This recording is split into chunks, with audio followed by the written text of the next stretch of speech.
watching as the world's unmade and call it all our golden age. Ooh, we are beyond control. Ooh, no vision can deliver us. We're golden calves until we're dust. Ooh, we're born upon a throne. Ooh, don't you know? Ain't nobody safe from us. All you ghosts are better off where you come from.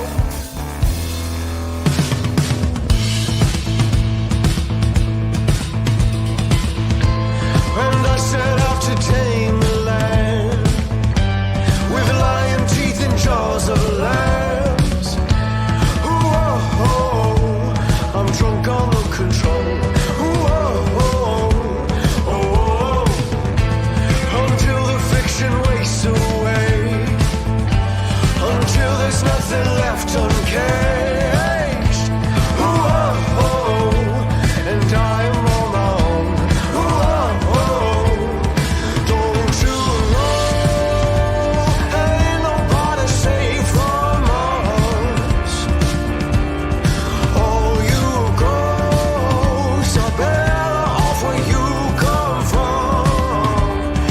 Oh.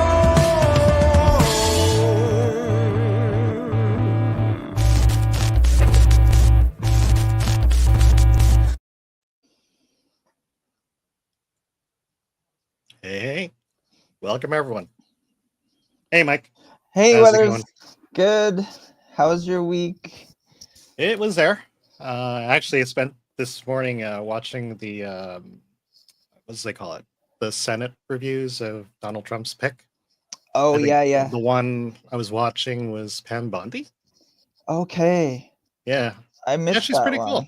That was for Attorney General, I believe. I watched a bit of the Pete Hegseth confirmation. I think that was yesterday. yeah, it was yesterday. I did watch that too yesterday, and I got a little frustrated watching it. Kind of thing. There's some hilarious memes going around of Pete Hegseth just like sitting there stoically, and like everybody is like blah blah blah blah. Yeah. I've Oh, seen that was the best. Oh man. Yeah.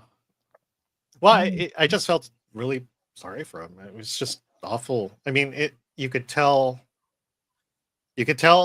always tell who the Democrats are because they're the ones like slinging crap at people. Yeah. And all that, and not actually asking real questions and trying to, trip people into nominations. Like, look, I mean, I've seen like other people do that too, but at least I felt they were legit. These ones were just so blatantly so bad. I mean, especially the what's her name, Warren. Oh, yeah, Elizabeth. The whole like, I'm not a general. That was AKA awful. Pocahontas, I think. Yeah, I know. It's awful. Yeah, it's a confrontational tone. I mean, it's and crazy. I don't know if you've ever. I'm like I know a lot throughout last year. Sometimes I get bored and Senate hearing or congressional, whatever. One of those hearings would come up. You can always tell who the Democrats are because it's a very consistent. Like you listen to their arguments and it's like, what the hell? It's like, what's this have to do with this? And like, like there's certain buzzwords that they have to hit. Boop, boop, boop, boop. Yeah. These talking points. Yeah, and then it was discussing yesterday. What was his name? The one who just kept bringing up Pete Hegseth's like marriages and infidelity and stuff, and it's like, weren't you the party that had Bill Clinton as their leader once? It's like I think I did remember that, and there was like an impeachment, I believe, an impeachment trial on that, wasn't there? Yeah, Hillary Clinton and Hunter Biden and Joe Biden himself and all the Biden family is like very, very disturbing sexual proclivities that have been revealed. Yeah, and everyone seems to like, oh, he's the president's son. No problem that he might have had cocaine at the White House, or his laptop is like just festooned with all this absolute like depravity, right? And corruption. I mean, Anyway, what was the deal with that? So the dude leaves his laptop at some random repair store yep. and all that. And the dude just basically gives it to the FBI, and the FBI just doesn't know what to do with it. They like, I don't know, dude. Yeah, Yeah. Anyways, the New it's York Post incidentally like broke that story, yeah, and they did. because the guy had the laptop and he was like, "What do I do with this?" And yeah, and it had all this stuff on it, and that story was completely suppressed, right, in the lead Mm, up to the 2020 election. So, yeah. and people retrospectively say, well, if that had been like spread in the mainstream press, not just sort of the right wing press and the alternative media, it would have swayed the outcome of the election. But I'm not sure if it would have swayed the outcome of the election, but it would have made an impact for sure. Yeah, probably. I mean, Yeah. they were tough times, and COVID came in, and anybody in that seat would have, been. I mean, the people have been unhappy, especially the way COVID was going, and that was out of anybody's control, really. But anyways, that's Yeah. not Sorry, the we topic we're talking I about know we today. But it's digressed. okay. It's It's okay. okay. It's all right. We're just talking. We're just talking, and that's what this show's Yeah. about. But let's remind everybody who we are. I'm Weathers, I'm and microwaveable. Hello? and we're not qualified really to talk about stuff, but we're just normal people who watch whatever we can, and who are very interested in the politics. I don't really remember what one of the Stoic philosophers said about politics, but it's something along the lines like if you ignore it, then it will come bite you in the butt. I don't know the exact quote, but that's essentially what it says. And this is what we're Mm, talking about it. We're at least talking about it, and yeah. we hope, if anything, anybody who listens to the show will also go in and look up the stuff. If you think we're wrong, like I said, look it up, prove us wrong. At least we get you to look at the stuff and not ignore it. And so today, we are talking about the LA fires, and the controversies that have been brought up around the LA fires, specifically ones about DEI. Did not earn it, or it's not did not earn it, is it? What is DEI again? Yeah, DEI is this acronym that everyone's probably seen at some point, and it stands for diversity, equity, and inclusion. Right. And some What people, exactly does that mean? let's and it, let's define it. yeah, we could just say it's whatever the left wants it to be at the time. And it Yes. effectively, in practice, it amounts to things like preferential hiring based on ethnicity and race. Mm. It means things like for some people, it means things like equality of outcome, which is very dangerous. Yes. Yes. And inclusion, and it means the inclusion of all sorts of LGBTQ identity groups as well. Yes. And it's really nebulous. It's nebulous enough to mean that it can be molded into any institution that the left chooses to throw it at. Like, for instance, in this particular case here with the LA fires and LA fire management, it means a lot. It means some different things compared to, say, DEI at a corporation or a DEI in the military. So Right. basically, think of it as, like just left-wing ideology being infused in an institution. Basically, that's what I like to think of it as, really. Yeah, but I mean, the end result isn't exactly what everyone thinks the word means, right? But for example, the idea of equity, right? Yeah. People see they like confusing it with the word equality, and Yeah. of course, there's a difference between equity and equality, right? Like equity, from what I've read, equity expects that there is a result. Am I right? Yeah, like when people talk about equality of outcome, that's kind of a dangerous notion because it suggests that it's possible for people with the same opportunity to get to the same endpoint. They'll be as wealthy as one another. They'll have the education levels, they'll have the same assets and stuff, and that's impossible. You can't have that. You'd have to, overturn society in order to get Well, that, to for the to simple achieve that aim, basically. correct. But I think I don't know. Whenever I think of equity, I start thinking of like the thing people like to ignore, like the idea of scarcity, right? Yeah. Like there's obviously not enough resources to support equity, or there's not enough if you're trying to basically. It's essentially a quota you're putting on what you expect the makeup of a group of people, right? So that Yeah. means that doesn't matter what the population is, you expect every type of person you want to represent to be represented despite what the actual population reflects. Am I right? That's right. Yeah, that's right. I mean, we talk about quotas or race or ethnicity quotas, or in the United States, affirmative action, where, like you have to represent all the ethnic groups. Like, for Right. instance, you have to, it's also, it's like a measurable for management, for instance, in the Canadian public service. Like, managers are expected to have like visible minorities, for instance, represented in their department, for instance, and they get Right. incentives for it. And so having like a disproportionate number of people from different ethnicities is incentivized, because you get bonuses and all that stuff, and you get Yeah. evaluated on that. And Yeah, and I yet believe some it's government programs give financial incentives to follow, right? That's yeah, basically one definitely. of these things, right? And of And course, go ahead. no, you go ahead. Oh yeah, You were saying, just the problem is that when this happens, it essentially like institutes like a competing priority. Like, it deflects from what you're supposed to be doing in the organization. For instance, if you're a firefighter, or if you're the fire department, and hmm, DEI initiatives are dropped on top of you, like, the priority isn't fighting fires anymore. It's oh, to correct. adhere to DEI policy.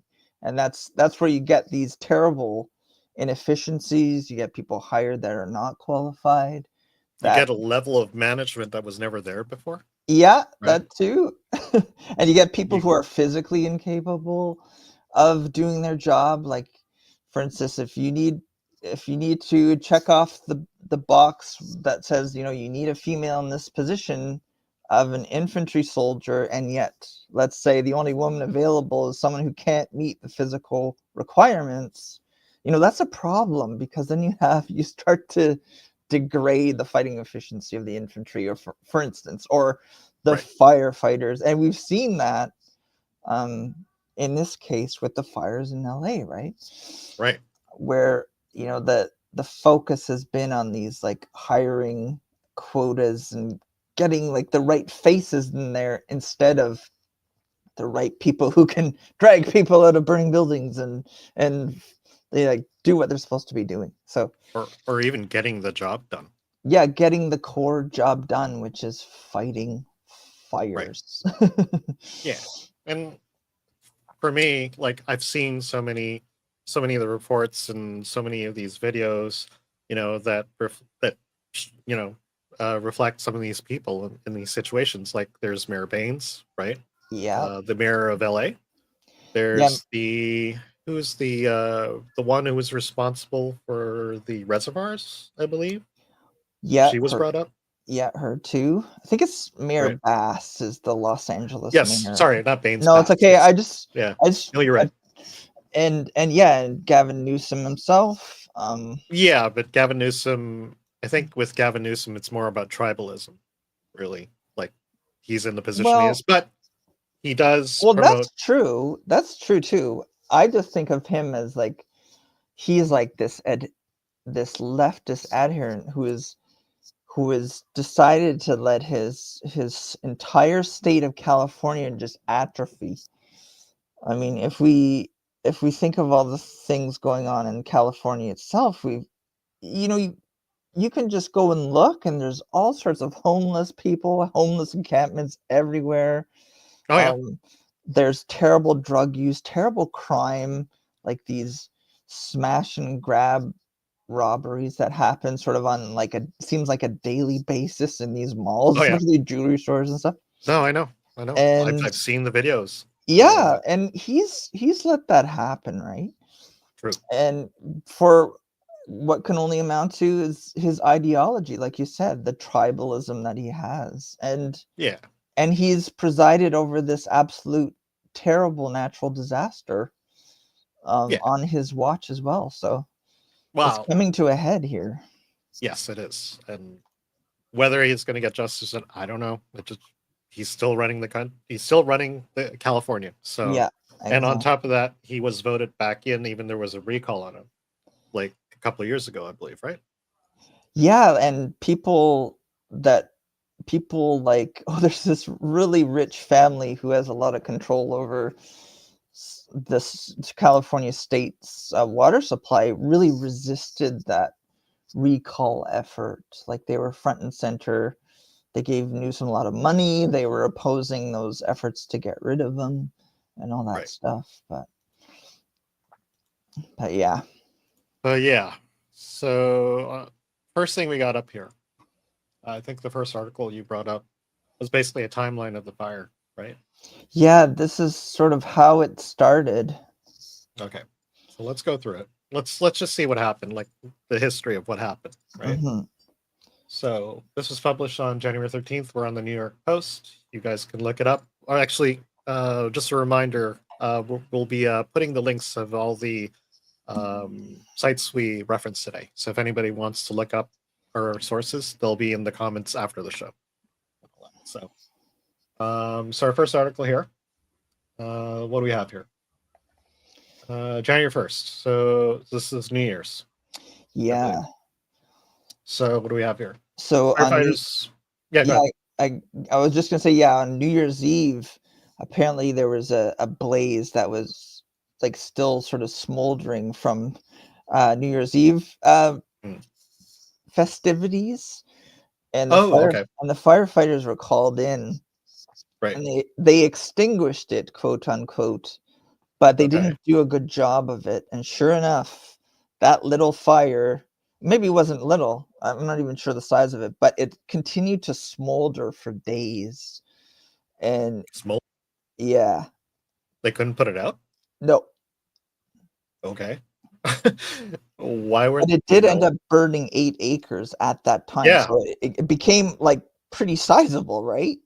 But 8 acres, that's the size of a small neighborhood, right? yeah, but then they thought they extinguished it, but it kept going. Like if you scroll down just a little bit, Okay. It's Like, yeah, at January 7th.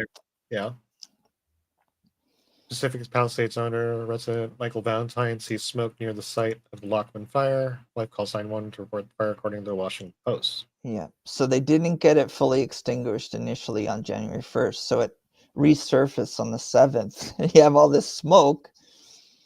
How? It's just weird. So they thought they put it out, the smoke was still going, and then all of a sudden it starts again? Yeah, like it could have been smoldering underground, right? And Underground? then it just, yeah, and then it wasn't fully extinguished, so it just lingered and lingered, and then it just turned into this massive Right. fire. Like, oh, right, because the ground is dry. I assume that's how it happened or something like that. Okay. So we're on January 7th. This is January 7th. So, okay, firefighters report seeing smoke. They must divert resources to 2 ongoing fires. Okay. Valentine calls 911 again, gets a busy signal. Firefighters warn over radio communications that the fire is moving. Oh, with the wind. Okay, this is the wind. Yeah, Apparently. and the wind picks up, and it just starts to spread, and you can see here that like it reaches to like the size of 100 acres. Holy crap! Yeah, from 8 to 100. Okay, and I heard somebody had commented about these winds. Apparently, the winds are about as strong as the ones, like comparable to the ones Katrina had Just it wasn't a Yeah, hurricane. that's It true. was just wind. And incidentally, today, because we're January 15th here, and the winds have picked up again today on the 15th. Really. And they were like predicting that the fires that are burning right now today are going to like be spread even further because they've got this uptick in the wind again. So it's just a disaster right now. Right. And this is where people start blaming climate change again. Yeah, and that's You know. so stupid, It, in my opinion. does anybody know where these winds come from, or are these winds unusual for the season, or what's the deal? Well, I guess you could. I thought they were developing off the coast, and like, because I saw one of those. I was on the website, the Weather Center, the American Weather Center, Right.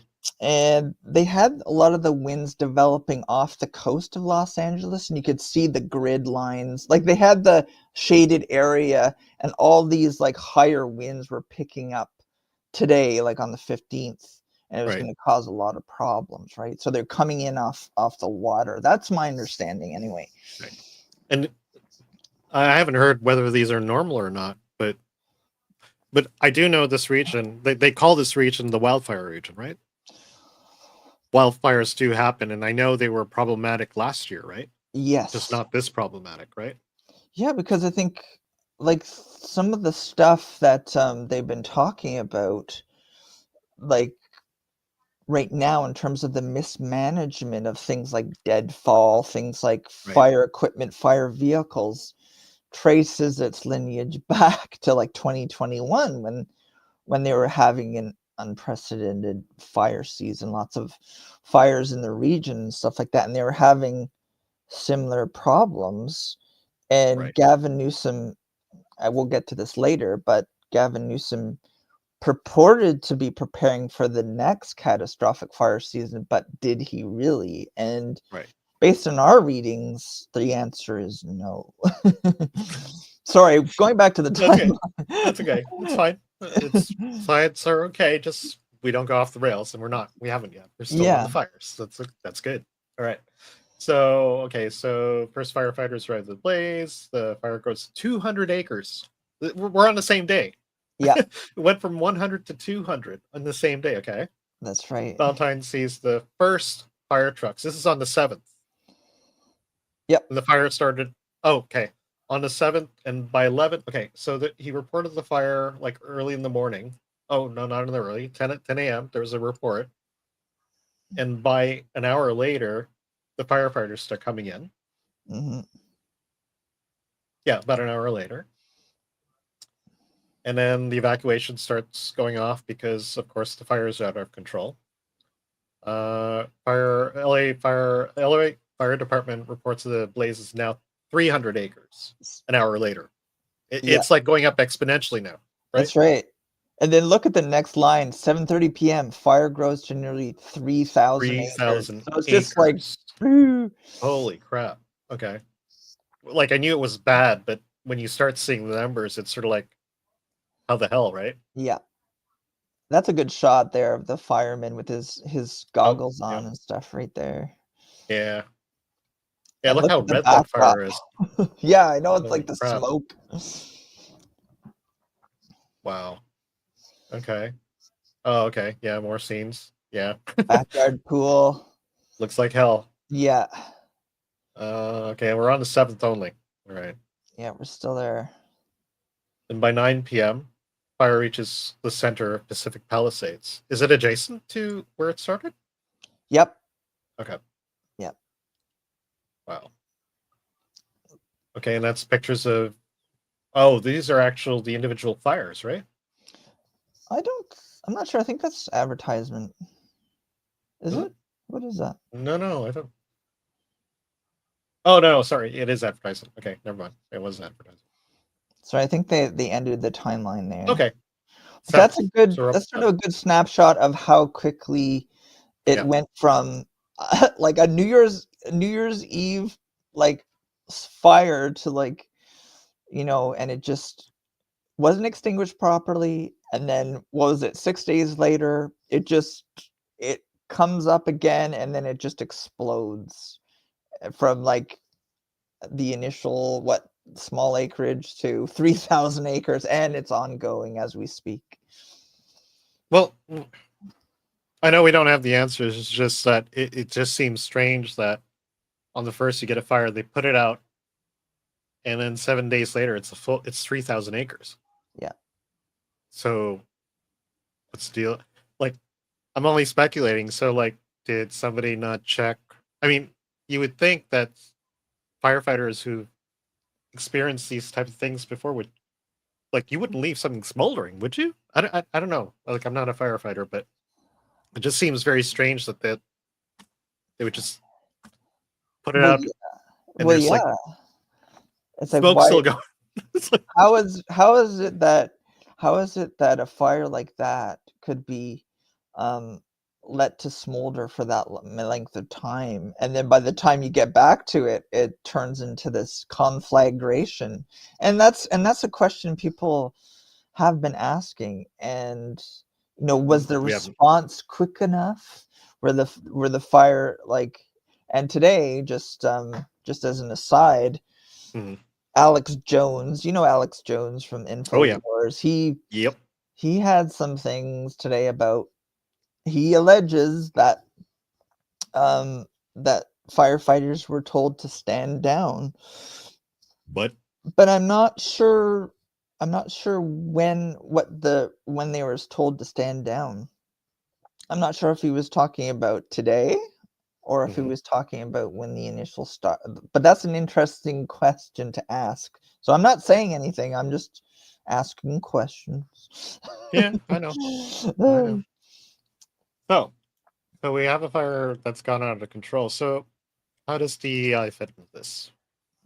Well, I mean, you can start to ask certain questions like, were the people who responded to the fire initially, were they competent? Did they have the the adequate training? Were they the right people to have on hand? Stuff like that. Like, you could ask those questions all along the line. Or another question would be like, were the conditions so mismanaged that a fire of this magnitude could take hold? And that's something that I think is a good question to ask, right? Like, to what extent, did Gavin Newsom and fire management mismanage, things like the amount of fuel that was available for this fire, like deadfall, for instance? Did they manage their forests properly, between 2021 and now? And the answer is starting to look like no, they did not. I believe during the Joe Rogan interview of Donald Trump, he talked about it, didn't he? He did. Yeah, and Right. there was some. This was even before the fire. This was like, when was that interview? In November, I believe. Yeah, I think so. And was that the one where they had a video of Trump standing there right with Gavin Newsom, and they were on the site like of a forest fire, and they were talking? Is that the one you're thinking of? No. There was it was the interview that Joe Rogan did of Donald Trump. Oh, The okay. one that Kamala didn't get, of course. But they were sitting there talking, and somehow it got into California and the mismanagement of water. Remember? Oh yeah, that's right. Because I think it was on the Joe Rogan show that they showed that clip of Trump with Newsom, like on the ground Right. in But a I didn't fire know if that ravaged was area. during that interview or that was like during now. Like, I don't think Donald Trump has gone to California, has he? I don't think he has yet. Okay, 'Cause so I so think that he's, footage might, you're right. That footage could have been something like from a previous wildfire or yeah, something I like think that. that's what they were talking about. Okay. Um, And I believe he said something along the lines of like how California doesn't manage its forest anymore. that's right. I'm gonna just share my screen Yeah, for sure, go for it. Go for yeah. it. You want me to stop or can you take over? Yeah, I can't remember. I'll stop. Okay. yeah, Take over. thank you.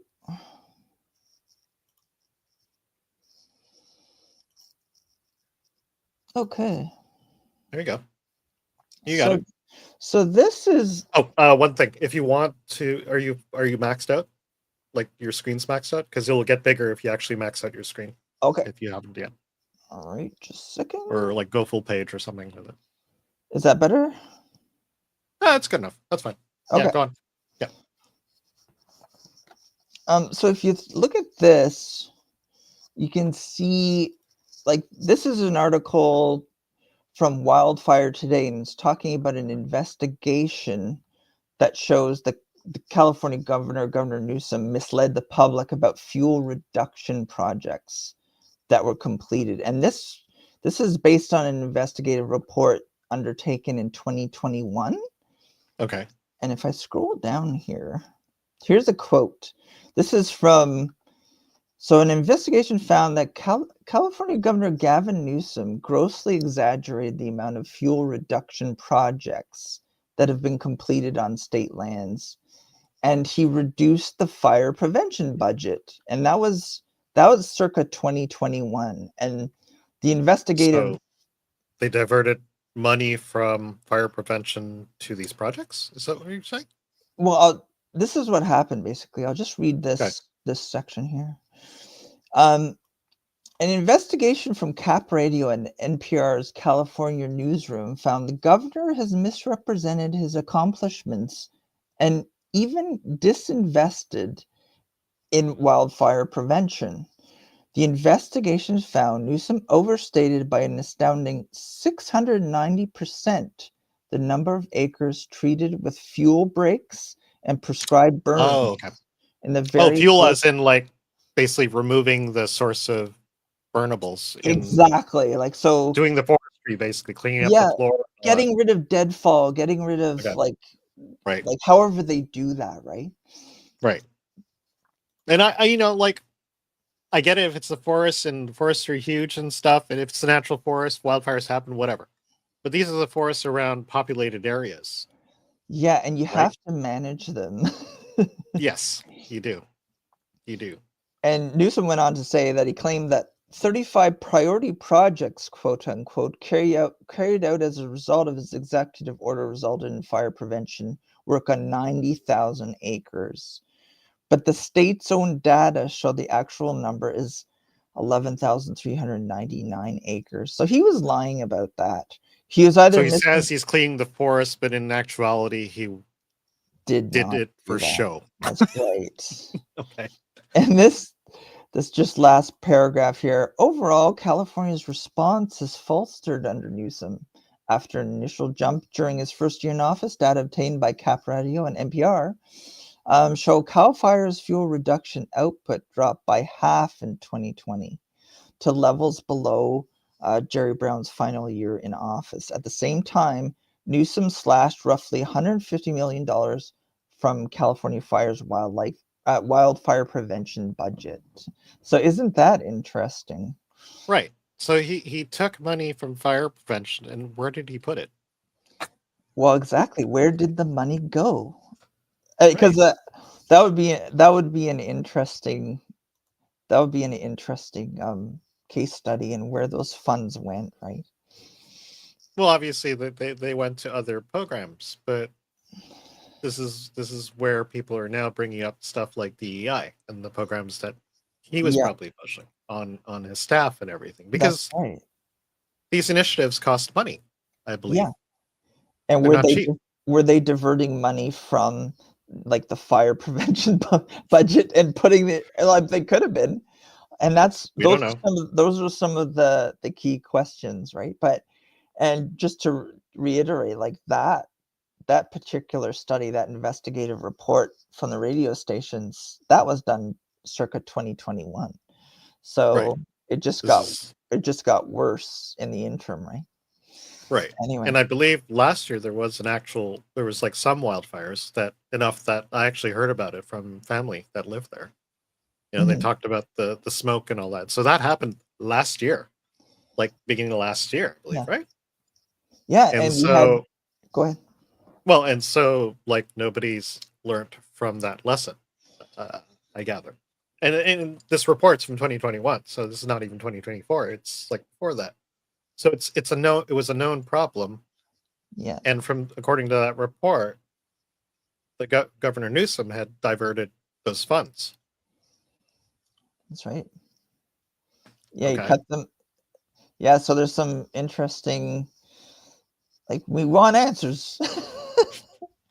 and All right. there's all sorts of other stuff, right?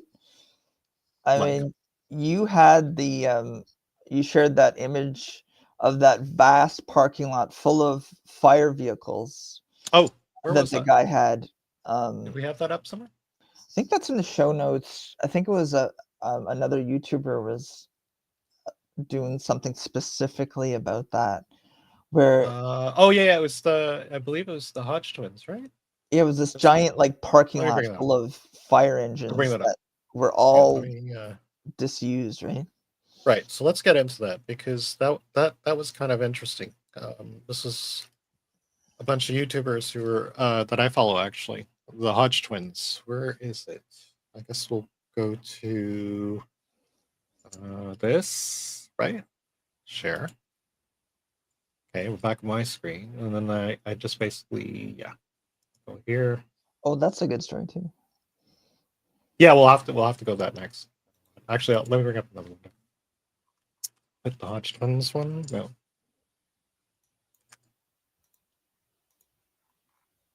No, it's the wrong one. Hang on. Copy. I brought up our Discord. Hang on.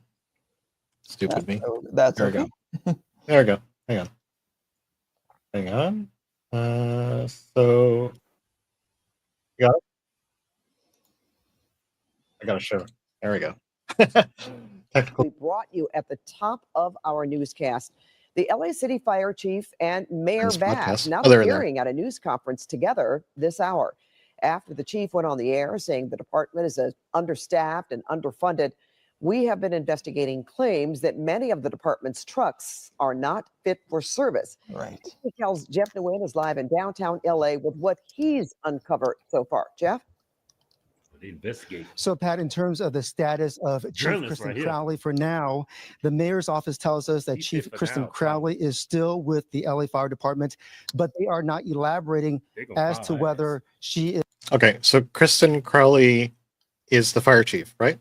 Yes. Okay.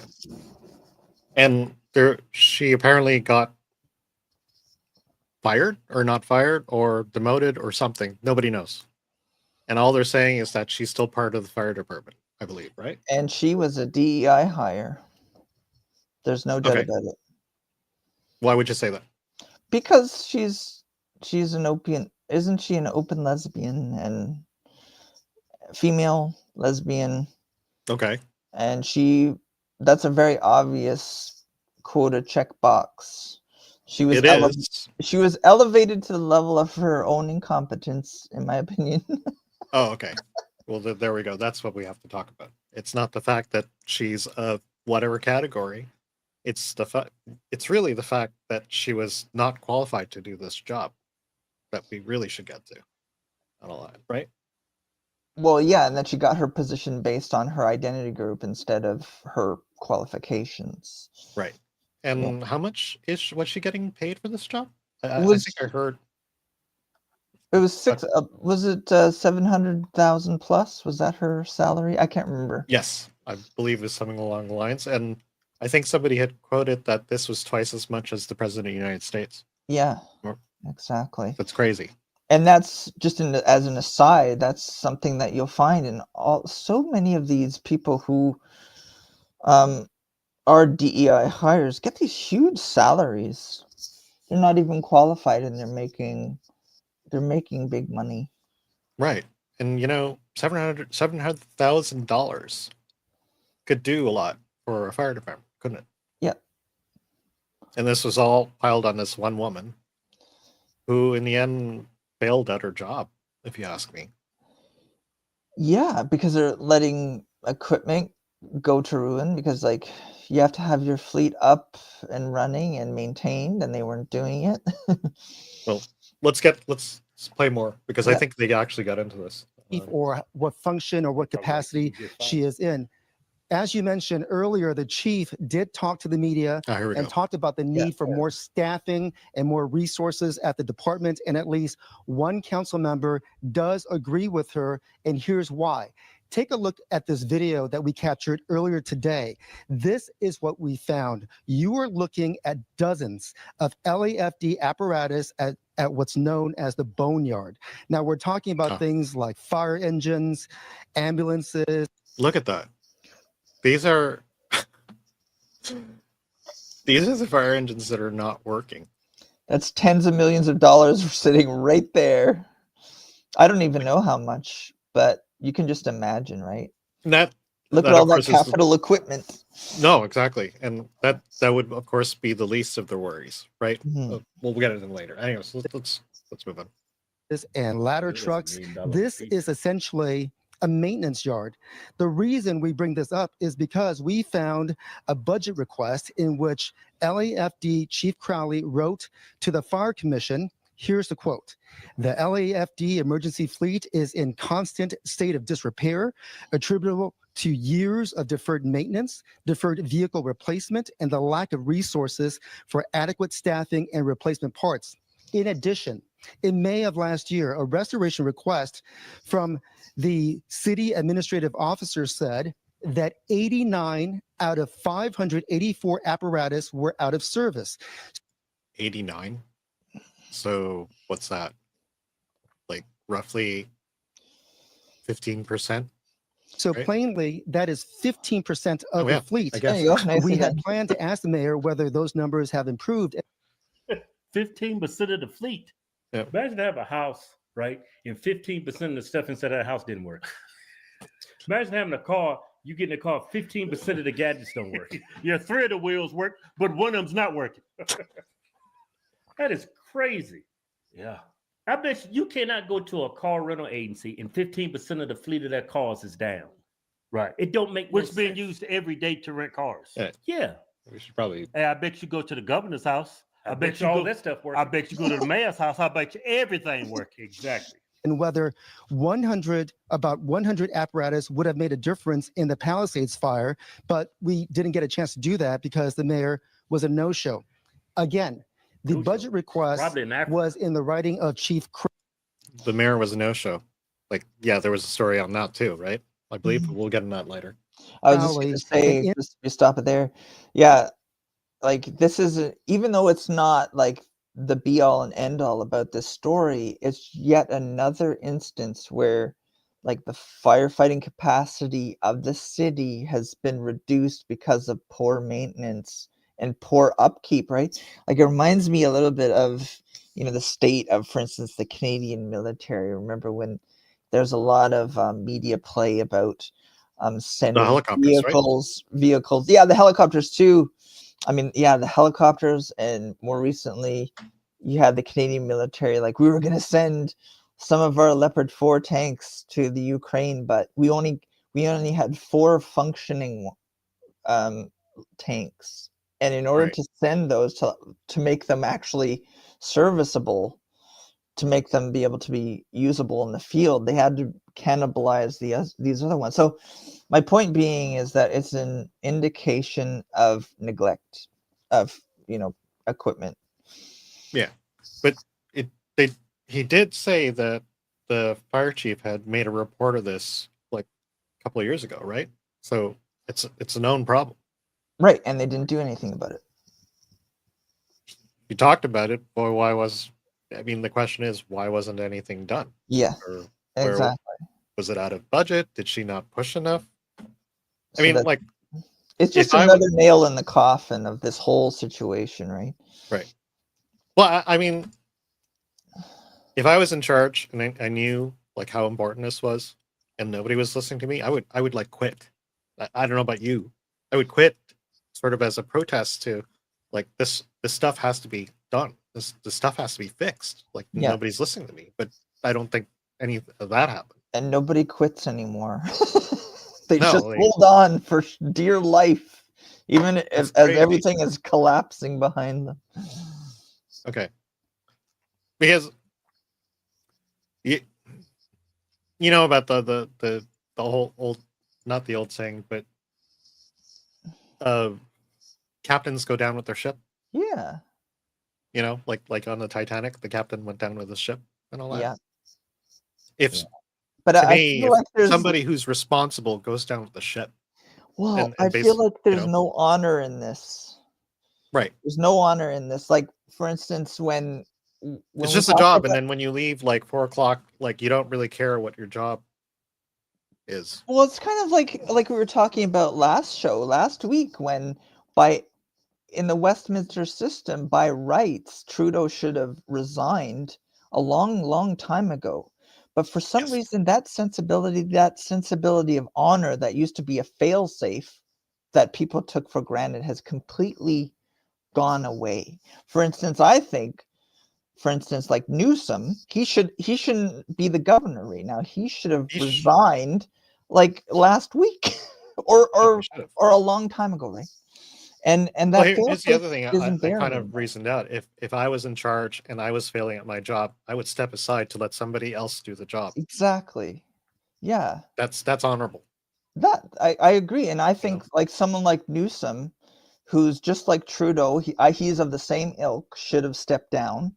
But no, he's pretending like, he's been a good steward of the state, and he's ruined it along with his globalist overlords. Right. We'll get into Trudeau in another shows and the whole liberals in another show. But Yeah. you're right. It's a job that people. Well, that's the thing, like especially in these jobs that are very critical, that lives depend on it. I mean, what's the death toll at now? I heard this morning there was more than 100 now. Yeah. That's And those numbers will go up, right? Because the casualty rates in any given situation, when it's fluid like this and it's so bad, that number is going to ramp up in going into the future, and it's terrible. Look, it's just me, but if I felt like I was failing at my job, and I would step down, because I would want, especially when lives are involved, Oh, me too. I would want somebody to save these people. And if I Yeah. can't save these people, I'd want somebody to step in and do the job. And none of these people that we're talking about now have done that. Gavin Newsom, Mayor Bass, Yeah. and the Kristen, I forgot her name, The fire chief. the fire chief, who I forgot is her name still too. part of the fire department, and they won't say whether she's in charge or not. Yeah. So someone's in charge. It's very nebulous. It is, and the question is raised. Were they put in here on purpose in order to create a situation like this? I mean, that sounds conspiratorial, but if there's no other answer, like, were they there have they purposefully been neglecting the firefighting capacity of the city, of the state, on purpose in order for something like this to happen? I mean, and nobody knows anything, and no one's resigning, and it's terrible. And the notion that, are they doing this? I'm just speculating here. I'm just asking questions. Are they doing this in order to then build back better? Newsom has said that in past, and that build back better catchphrase is one of the favorite catchphrases of our globalist overlords, that they're always trying to tear things down so they can rebuild it anew. Is that the case here? Maybe. I don't know. Well, I'm the just alternative speculating. would be that these people are just blinded and incompetent. Yeah, and so they were- if we're stuck between people who are blinded and incompetent and actively malign, that doesn't give us much of a hope, does it? Especially No. for the people in this situation. No, well, So just from what we've seen so far, let's not go conspiratorial. Even if we go to, okay, they're all idiots and yeah, people are not being held to account. that's bad enough. It is bad enough. And it also brings up the fact that if you're a DEI hire, Yeah. You're put in the place and you're not there because you're passionate about the job. No, you're there because you fill a quota spot. You're not there because you're good at fighting fires. You're there because of whatever identity group needs to be ticked off on that identity group ledger. And that defeats the purpose, right? Like it's a competing priority which competes, the institution. Then I think that anytime the left wants to destroy a country, like we used to call them nation states, or an institution, public or private, all they have to do is throw DEI at it. Because what happens is social cohesion in a country gets torn apart. You have all these competing groups, and an institution like the fire department or whatever, in this case, like, you have people who are hired that don't know what they're doing, so they don't know how to fight fires, and it creates this internal tension, and it becomes this competing priority where they throw money at it, and the core competency of fighting fires just goes by the wayside. And that's why we have, for instance, this situation. Right. And that's how DEI destroys institutions, countries. Well, you don't have people who earned or are even passionate about the work that they do. And when lives depend on their work, you got to wonder. Yeah. And they all still get paid. They fail. And a lot of what I've seen in the past few years is people keep failing upwards. Like Gavin Newsom, for example, there was a recall on him and people just voted him back. That's right. So that's when I get, to thinking like, well, if the people had a chance to make a difference, and I think a recall came up. I forgot what reason why they he wasn't doing well as a governor, from what I heard before the recall. Well, There's because all kinds of controversies about him. Yeah, before. I mean, and the state of California under his watch has just gone downhill. You have a lot of like flight of capital. You have the deterioration of public social spaces, like in big cities, homeless everywhere, drugs everywhere, crime rampant. Well, here's crazy part. I was in San Jose, I believe February 2023 or April 2023 or something like that. I was there on business. And one of the things I started hearing about, I actually saw some of them, is the crew that was there helping us put whatever I was working on together, the American crew, and started talking about these towns, these tent towns that started popping up. Yeah. These huge tent towns. And San Jose, you're just a bridge way across from San Francisco. And we talked about with the guys there, the American guys, like, I've never been to San Francisco. We might take a drive there. Do you know how many people have told me not to go? And we ended up not going. Everybody. I could just imagine everybody's like, no, don't do it. This is San Francisco. This is supposedly one of the most beautiful cities in the world. One of the things I remember, one of the things that my wife talked about is about the air and the bread that you make in San Francisco because of the air, like especially if you're into sourdough. Apparently nothing beats San Francisco for that at all, but now it's like literally a shit town. Yeah. There's an app that can actually prove that too, right? There's the shit app that tracks human feces and stuff. You know what? Yeah. Mike, I went on that app a few years ago. Did? And what'd you think? It was awful. It was everywhere. It was terrible. The whole city of San Francisco is brown. Exactly. Yeah. It's brown in the app, like brown. Oh like gosh. Human. This is not even dog crap. This is human crap. Yeah, and that's the state we're in, right? Like, and I say we, even though we don't live in Los Angeles. I mean, it's the same. I have family. You have family there. Yeah. But it's just the same leftist program, right? Like every time leftists get into power, we see homeless encampments. Like how many homeless encampments do we have in major Canadian cities. It's a problem, right? Well, it's And a big problem because like not you can't have them here during the winter, obviously, yeah, or it's very difficult, or a lot of people die from being outdoors and exposure and all that stuff. It's not exactly the ideal place to have a home encampment, and it might be one of the saving graces of being in Canada.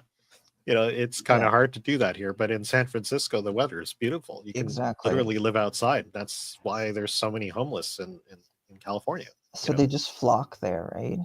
And I was gonna say, like on that score, on that issue of homeless encampments, that's one of the other things that is actually exacerbating like fires in the city, and that's something that firefighters aren't really allowed to talk about. That these, all these homeless encampments have all these people trying to, heat food and start fires to keep warm, and those fires aren't put out. And you can just imagine that a lot of these people who are homeless are also like drug abusers too. Not all of them, but a lot of them are, and you can see these fires being lit and these encampments get out of control. And that's on that, like I think this guy actually talks about that one thing in particular. Okay. If I play it on. Actually, there is something on that, and I think it's this one. Hang on. Oops, sorry. In that writing, she said that the department needs to fill 16 positions to have enough people in maintenance to keep enough fire engines and ambulances on the road. We did attend a fire commission meeting last month, and Councilmember Tracy Park was there. She has been screaming about this problem for about a year now, and she says that she went to the boneyard on New Year's Day, and this is what she found. Oh my goodness. I've been talking about this for well over a year now. There are almost 100 fire engines and fire trucks and ambulances sitting over at the boneyard, $1 million apparatuses out of service. That's crazy. That is crazy. 100. Like, what the hell? $1 million that's $100 million. And on top of that, like when I thought about it, it's like, well, why wouldn't you hire mechanics? Yeah. It's like, hire more mechanics. Is it because you can't find quotas of people to fill these? There's another positions? good question. I mean, a lot of the mechanics I've seen are actually kind of white. Yeah. And that could be an issue. That could be an issue. I don't know. How's my lighting, Mike? It's getting dark in here. Yeah, well, no, you're fine. I can see it. You're still good. You're still good. Don't worry about it. Even using this because there aren't adequate mechanics to fix them. The scale of those vehicles just sitting there, rows and rows and rows, with weeds growing up around the tires. Yeah, okay. They talk about it too, but that means that nobody's been there. That's right. For months. They're just disused. They're in disrepair. They've just been left. It's like a graveyard, basically. Yeah. This is not a repair yard. This is a graveyard. That's right. Hence boneyard. Yeah. Well, you ain't got mechanics. You ain't got no landscapers neither. Landscapers. If somebody's working there, actually, having a staff that actually working on the vehicle. Yeah, I'm going to skip for it. It's abandoned. Yeah, they're abandoned. I love the Hodge twins, but we can't. It's infuriating.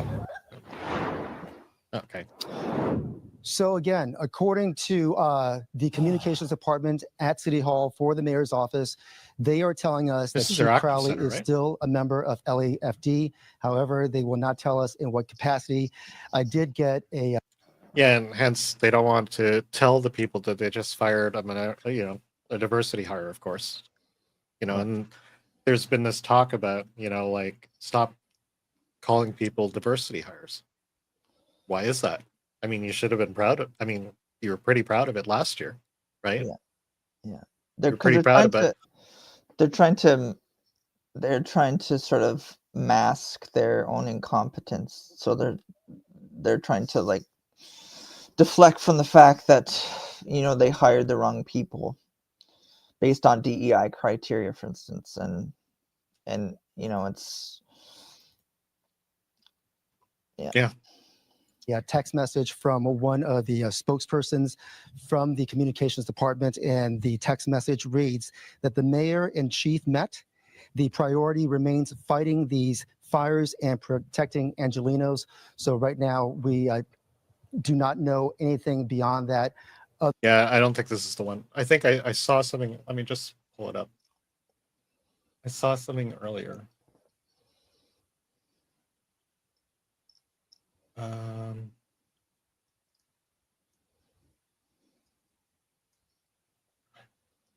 Can't remember where I saw it.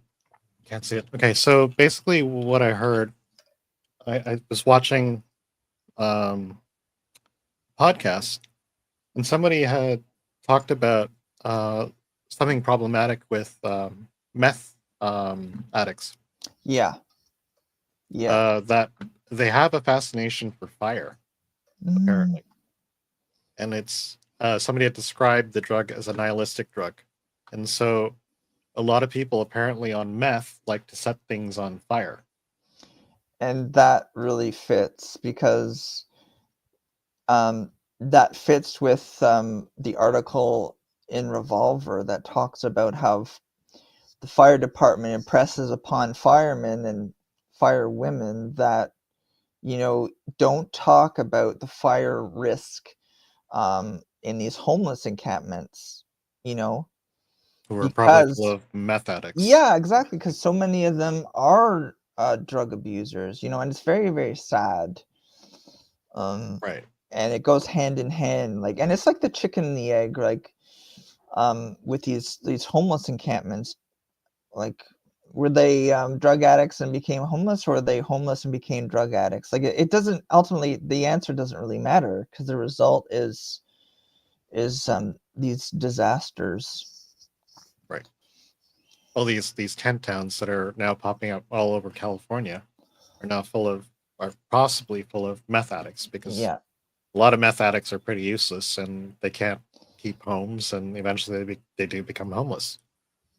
And then they grew up in these these loose tent towns, a lot of flammable stuff all over the place. There's no concrete or anything. Everything's like fabric and flammable, and they usually have like open barrels and Exactly. Apaches and stuff connected to like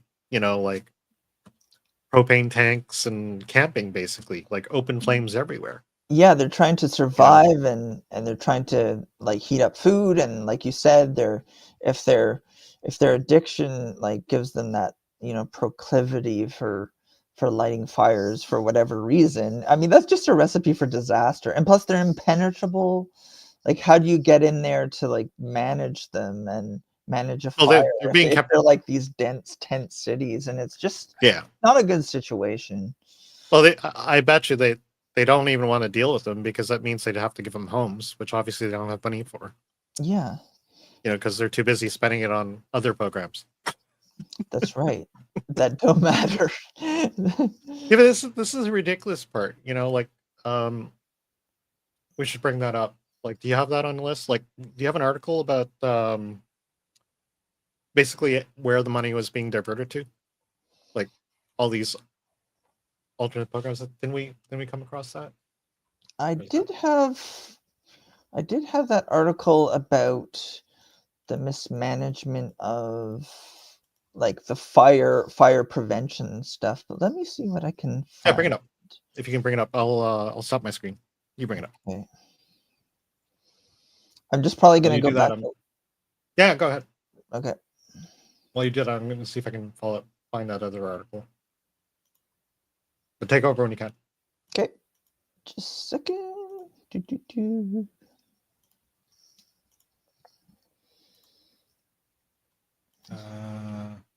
This one. Is it this one? Gay choirs, trans cafes, social justice. Is that the one? Oh, here, I got it. Okay, got it. Hold on just a second. Yeah, because you brought up an article yesterday that actually goes into where the money does go when it's diverted from things like the fire department and all. Actually, while you do that, I'm just going to see if I can find that article on the mayor herself. For some reason, that's not sharing for me. No? No. Is it because I'm presenting now? Is it, what is it on? Is it a website? Yep. See if post it in the notes, and Sure. I'll see if I Just can pick a it up. second. Yep. Oh, click on the tab at the top. It says share this tab. Okay, I just put the link in Discord show notes for you. Put it over there, of course. Over my screen. Hang on. I got it. Present. Share screen. Birthday investigation. This one? Yeah. There we are. Yeah, that's the one. Okay. Shows California governor misled the public about fuel reduction. Yeah, this is the one you. Okay, no, this is a different one. Okay. Where in particular you wanted me to go? And if you click on that link there, the cap radio, This one? you see that hypertext there? Yeah. Okay. They go into a bit more detail. What is that? Oh, there you are. This one. Okay. And this is, this is circa 2021. Okay. Misled the public about wildfire prevention efforts ahead of worst fire season on record. Gavin Newsom, first full day in office. Okay, 2019. The newly elected governor stood before the camera, clad in jeans, sneakers, yeah, whatever. Had enough. Signed a sweeping executive order overhauling the state's approach to wildfire prevention. So he actually took on this problem. Climate change, of course, because it was climate change sparking fires more frequent and ferocious, far-reaching than ever before. State's response, Newsom added, fundamentally has to change. But 2.5 years later, as California approaches what could be the worst wildfire season on record, and this is before this one. Yeah. It does show little evidence of the year-round attention Newsom promised. Investigation from Cap Radio NPR's California newsroom found the governor has misrepresented his accomplishments, even divested in wildfire prevention. The investigation found, we went over this. The 690%. He said that we did this much, but we did actually a sixth of what we promised, but he kind of hit that.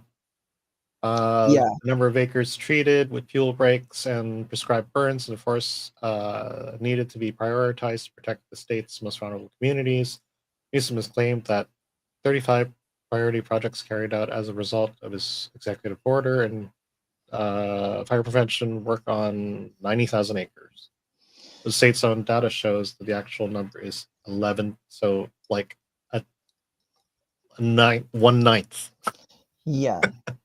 Of the actual cleanup that he was supposed to do to prevent all this was not done. Okay? Yeah. And there's another article that talks about like this botanist found this like rare herb, and they curbed like this fire prevention initiatives in order to preserve this rare like piece of greenery, and that's another sort of issue. But one of those, just like the story about the smelt, for instance, right? Like, and I believe during the Joe Rogan interview again, Donald Trump did talk about that. Yeah, how there is supposed to be water coming down from Canada, right? Like from Vancouver, right? The rivers do go down south through California, but apparently the rivers get diverted to save this fish.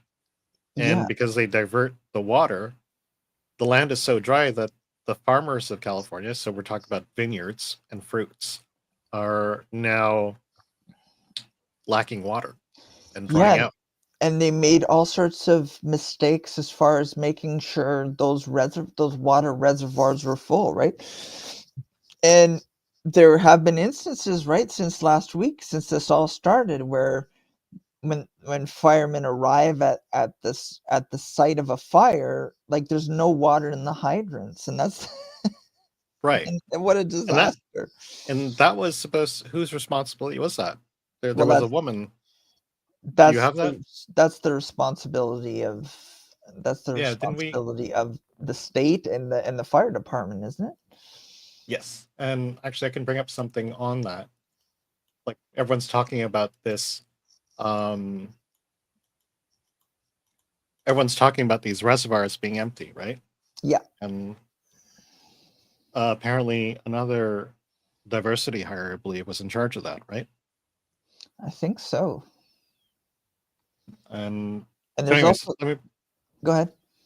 so this is supposedly something done on one of those reservoirs right now, the one for Pacific It's Palisades. supposed to be the water to put out the Palisades fire. This is the Santa Ynez Reservoir. It's the water supply basically for the Palisades. When they first started fighting the Palisades fire, they ran out of water extremely quickly. Wednesday, 3 a.m., they were basically out. And there's been a lot of talk on why this happened. So how long has this reservoir been empty for? Since February of last year. There was no communication from the Department of Water and Power to LAFD that there was a water supply issue. The firefighters, when they started fighting the fires, no one informed them that the reservoir was empty. This reservoir holds 117 million gallons of water. The fire department was using a water supply from 3 backup tanks, each one only holding 1 million gallons of water. They say it's closed for maintenance to repair the lid that's on top of it. I don't know a lot about reservoir maintenance, but there's literally no construction materials or vehicles anywhere in sight. Also, with a reservoir like this, you can refill it or start to refill it. So another question is, if they saw the Santa Ana winds were coming and we had this remarkably dry wet season, why was there no attempt to start refilling it back up? I know I threw a lot out there, but I think we need some answers, guys. Some real answers here. There you go.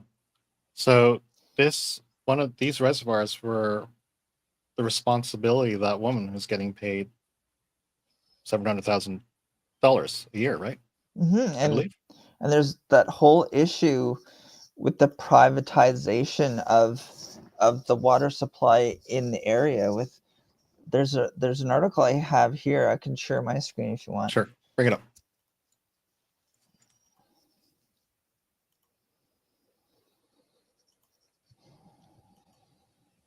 You'll notice on the top, there's like share this tab. Yeah. Okay, just click on that. Yeah, for some reason I can't. Did you go present first? You have to press present, and then the bar comes up, and then it should be the white button, like right there. If not, just send me the link. I'll send you the link. Okay. Because it's not working for me right now. Odd. You're not a guest. Anyways, did you just send it? No, I got it. It's actually I put it in the Discord. Which one? Under show notes? Yeah, I'll put it in there again. It says the last one I see is at 5:29. Oh, there you go. Here you go. Perfect. Present. Screen. Oh, this one. Yes, I remember. I brought it up earlier. Revolver, right? Yeah. There you go. Okay. What do we have here? Oh yeah, the left-wing billionaire family controls the massive amounts of California's water. Yeah. And it raises all sorts of issues about the state's water supply and why California was facing these like water shortages, not just during the fires, but in particular during these fires. Okay. So video going viral on social media features Linda Resnick, member of billionaire family deeply entrenched in California's water business. As a matter of fact, they control a bit of the state's water supply, with California facing severe water shortages, especially as fires rage through the city. People are starting to ask a lot of questions, rightly so. This is billionaire Linda Resnick. Her family owns 60 to 75% of the water in Cal. How do you own 60 to 75% of the water in California? Exactly. Like, how does that happen? Family who donates huge amounts of money to the Democrats, donated to stop Gavin Newsom recall. Yep. So it's more about, if blue no matter who kind of deal, tribalism and stuff. They use over 50 billion gallons of water every year. That's What? crazy. That's What do they use crazy. it for? Well, they're an agricultural business. They have all sorts of agricultural businesses as well. Oh, so they're just hogging all the water, basically. Yeah. So it's like it's all vertically integrated, it seems, with their other businesses. Okay. Linda and Stuart Resnick own Oh my God. Fiji water. Seriously? That's where Fiji water comes from? I guess so. Palm. I know Palm. We actually have that here in Canada. Wonderful pistachios. I actually buy those. Oh my God, I didn't even know that. I know, right? Like all these gigantic concerns, right? Right. So there's this problem, obviously, like, people profiting and not really caring about the people of California, and the government obviously not doing anything about it because the government is funded by them. Yeah. And yet to what extent are they hoarding water, and not giving it out to like these public entities, like the citizens, the fire department, these reservoirs. So it raises all Like, sorts of how do you issues. own 60 to 70% of the state's water? I know. You wouldn't think it was possible, but it was funny, comedian Bill Burr, one time he was on one of those late night talk shows. I think it may have been Conan O'Brien.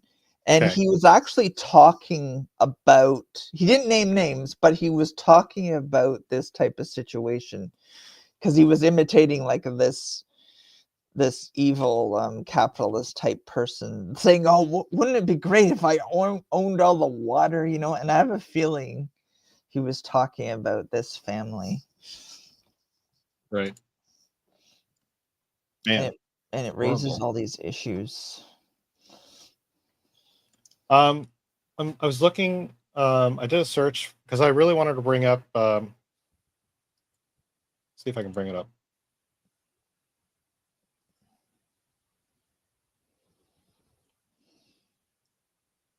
I had to actually find this on a podcast.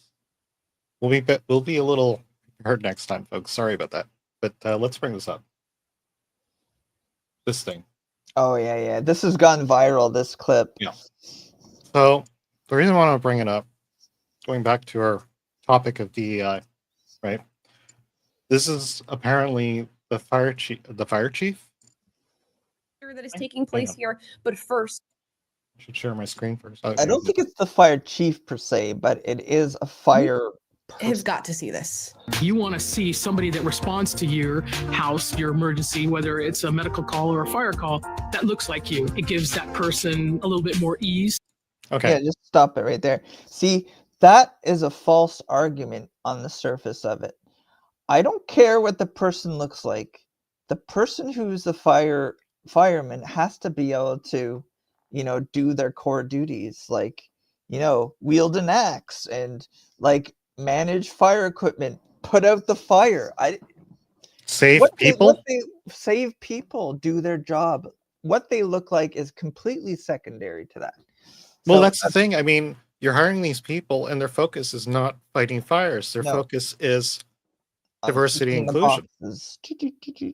Ticking boxes. No, but the thing is, the person who gets brought into the position, just like the person we just saw here, who's missed diversity and inclusion many times over, like from what I saw, I'm gonna guess transgendered, has a weight problem.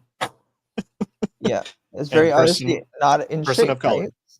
Yeah, exactly. All the boxes ticked, like a lot of boxes ticked on this one, and this is a person who they've entrusted to save people, right? Knowing that somebody might understand their situation better. Is she strong enough to do this? Or you couldn't carry my husband out of a fire, which my response is he got himself in the wrong place if I have to carry him out of a fire.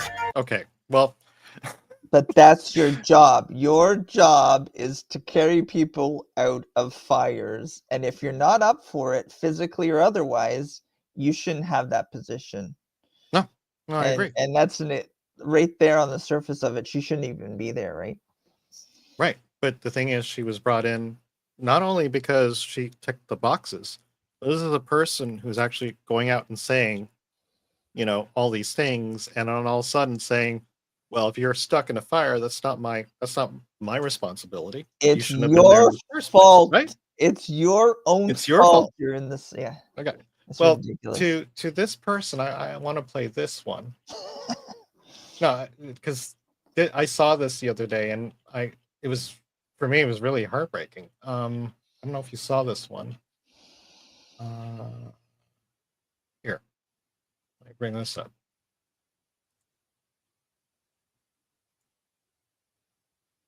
So this is Rory Sykes that I'm bringing up. He's apparently a former child actor, and he has cerebral palsy. Okay, and this is to that woman, I'm gonna guess, that we just saw, who had just claimed that if you're stuck in a fire, then you shouldn't have been there in the first. If I had to carry out a fire, then you shouldn't have been there in the first place, right? Well, this kid apparently, well, no longer kid. He lives in a house. But here, Australian mother has spoken how she tried in vain to save her blind son from the Los Angeles area wildfires as water supplies ran dry. Shelley Sykes, a TV production entrepreneur, told Australian media of a desperate battle to save her 30-year-old son, Rory Sykes, who had cerebral palsy. Okay. The wind fan fires have killed at least 24 people in Los Angeles, consuming communities. Okay, whatever. Sykes said on social media that she and her son lived on a 17-acre estate in Malibu, a beachside city in Los Angeles. Rory Sykes, who appeared in British TV show Kitty Capers, I have no idea what that is, but he was a TV star. Yeah. Had his own self-contained cottage on the estate. Okay. And what happened was, as the fires came in, her son was blind, had difficulty walking. Rory's feet with the heat had started to swell, and he couldn't walk away. He couldn't walk very well. He also had problems with his tummy. He didn't want to be far away from the bathroom. So that's, I guess he has this kind of setup where everything's kind of convenient for him, right? So anyways, as the fires raged, she was trying to get him out of this house, right? And anyways, apparently Shelley had a broken arm.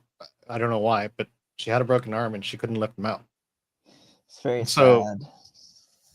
So to the firefighter, I mean, not everybody is this person who shouldn't have been there in the first place. This is the type of person you have to go save in a fire. Yeah. He couldn't move. He was trapped in his own home of his own making because it's the only way he could live. And to say that if you're in the fire in the first place, then you shouldn't have been there, it's nothing to do with evacuation or anything like that. They were evacuating the home and he got stuck in his home. His mom couldn't help him. And so hypothetically, if she was able to get a firefighter, well, a firefighter has to go carry him out. Well, yeah, like it just goes to show that firefighter, quote unquote, that expressed that view, she's a moral imbecile and shouldn't be a firefighter. No, that's not a firefighter to me at all. That's not like heroic at all. It's your fault. Whereas like you're supposed to be saving the innocent, like this guy. No. And it's, I mean, anyways, he died. And when they came back to the house was in cinders, and he apparently died from smoke inhalation. But yeah, he was in the house when it collapsed, basically. And when they came back, there was nothing left of the house, apparently. Yeah, it's pretty tragic. So to that, I mean, when I see that video of that woman claiming that you're stuck in a house, then you obviously weren't supposed to be there. It's I know. It doesn't make sense. No. And so we're hiring firefighters who basically say their only job really is what? Making sure that people feel comfortable because they're the same skin color. You know, it no, I don't really care what skin color you are. No. Just get me out of this effing house. That's on fire. Exactly. Put You out know? the fire. Save people. Do your job. Exactly. So it's just it's crazy, you know. And that's just one particular instance. How many times did that happen? Like, how many other victims are there? We'll never know. Yeah. No, I know. And another one we have to bring up, Mayor Baines herself. Base, right? Yeah. She was at an airport, I believe. Airport.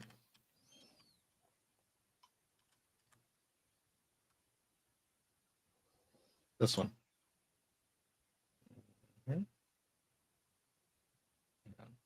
There. Remember this one? Yeah.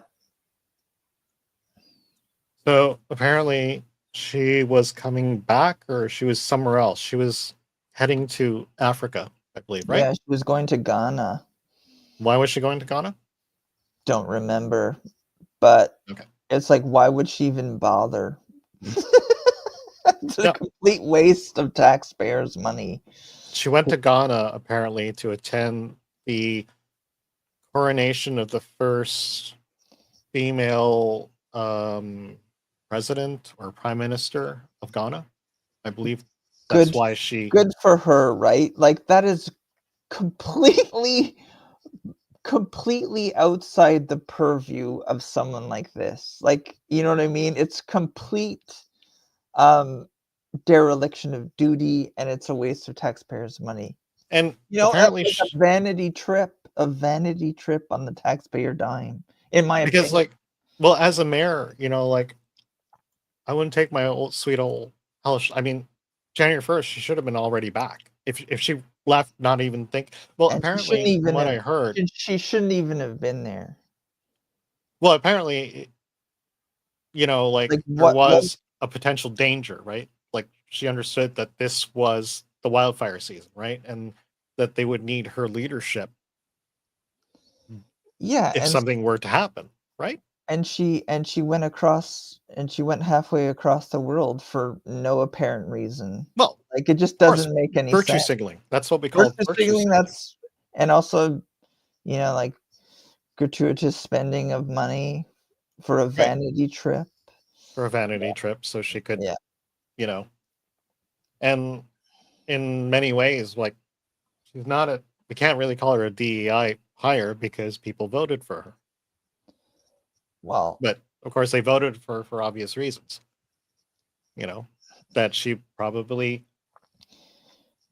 was probably for doing things such as attending, you know, the Ghana first woman prime minister's coronation during a very, I don't know, a very known problematic time in around California, but her city, Los Angeles, like, because I mean, she should have known from the wildfires last year. I don't know, but that's just I me, mean, right? I haven't gone in depth and looked at Karen Bass's like campaign strategies, but there's no doubt that she leveraged her identity group to get votes. Like, I don't doubt that. I mean, can I substantiate that right this second? No, but I don't think it would take much sleuthing to go and look at clips of her from the past. Well, she found it more important to be in Ghana than to do her ready job. to address a potential problem, knowing what happened last year. And you know, that's a condemnation of her, for sure. And anyways, like, during this was her apparently on her way back, and this woman has nothing to say. And look at her. Do you regret cutting the fire department budget by millions of dollars, Madam Mayor? Look at that. Have you nothing to say today? What is that? Have you absolutely nothing to say Is to that the shame? citizens today? Is that Elon denial? Musk says that you're utterly incompetent. Are you considering your position? See, Madam Mayor, have you absolutely nothing to say to the citizens today who are dealing with this disaster? see, if I was passionate about that job, and this happened, I mean, I would hand in my resignation. I Yeah, don't know about you. the optics are so terrible. I would go down Like, with the she ship. was yeah, like by rights she should have resigned right there. And good for that reporter, actually. Like, credit is due to that reporter for pushing her. And why weren't you here? You slashed the budget. Do you have anything to say? And why did she take off during this time? Was she deliberately like hiding from the situation that she knew was going to happen? Maybe. No, But yeah, let's it not looks get conspiratorial here. But well. either way, No, let's just but the assume. Let's optics, give her the benefit of the doubt. no, but the Okay. optics are just so terrible that she No. was out of the country and she's not saying anything. She has nothing to say. She has no way of. She doesn't even defend herself. Well, she Yeah. doesn't. Like you have the right to remain silent, right? Yeah, right. But she's a politician, though. She's a politician. She has to, by right, she has to, Answer. respond to these questions. She has to answer. She has to show leadership, and yeah. The only thing she can, if I was a leader, that's the only way I could ever show leadership. That I would just perform seppuku. I know. Yeah. Seppuku. It's like seppuku or whatever. I would resign. Yeah, like I would be ashamed that I didn't do my job. But no, I mean, it's none of that, and she hasn't resigned, right? No. I believe she's still in charge, and not only that, she has, I don't know, demoted the fire chief apparently, but we don't know that. They just keep saying that she's still part of the fire department, but they won't say that she's in charge still. Yeah. So everywhere we turn, there's incompetence at every level. From the mayor all the way down. I mean, a lot of it is just like tribalism, obviously, but there's a lot of it, trying to fill quotas, trying to put people in positions where they haven't earned it. That's right. Didn't earn it, because honestly, if I was a leader, this would be like a dishonor for me, and I would just. Like, really, the only honorable thing you could do is resign, step aside, let somebody do the work that you weren't doing. Yeah, but and we've been running. This is not even on her mind. She's just trying to get back right now. Yeah. And she looks like a deer in the headlights. No, and when was this? This was in 5 days ago. Yeah. And we still haven't heard anything about any resignations. Newsom's still in charge. And sadly, I don't even know if the people of California will ever, who've lost homes, will ever get their homes back. I don't. Well, that's the thing. This is the most expensive fire ever. Oh yeah, there's no doubt. It's the largest fire in the state's history, and all that entails, right? Yeah, it's horrible, and I mean, and so when we're talking about diversity, equity, and inclusion, all of a sudden, every mistake that happens in California, right, is now going to taint a lot of things. So everyone's going to look at somebody who is a person of color or somebody who's a diversity hire, and they're going to wonder whether they're actually qualified for the position now. That's right. And being a minority myself, that's crappy for me, right? Because everyone will just look at me and just ask and just have it in their minds: is he here because we were filling a quota, or is he here because he can actually do the job? And you can do the job, and that's why the meritocracy is the best way to go. Because I think personally, you'll naturally get sort of a distribution of different people anyway. And you'll be getting people who know how to do the job properly. And that's what matters. And that's what the left doesn't seem to understand. They don't understand that, or they deliberately try to deflect from that in every possible level, from public and private, from academia to the public service. It's so rampant, and I'm not sure how to get rid of it. I guess that's one of Trump's tasks, is going to be to get to the heart of the stuff. Accountability would be nice for once. Yeah, accountability would be nice. And how do you go about getting all of these DEI initiatives out of the government? And you have to go in there and you have to systematically change everything. And it's going to be a big task. I think he's up for it. I think his staff is up for it. But well, they have no choice. I mean, their country has no choice. That's right. Because if they keep going down this route, it's disaster. Well, Los Angeles won't be there anymore. That's right. If it keeps going this way. Like all you have to do if you want a condemnation of DEI initiatives, you just look to like images of the fires in Los Angeles right now, or the hurricane relief in North Carolina, or whatever other disaster. Yeah, but sadly, I mean, like, you know, if you listen to a lot of the reporting, like all I hear is like how this is a major like climate change problem.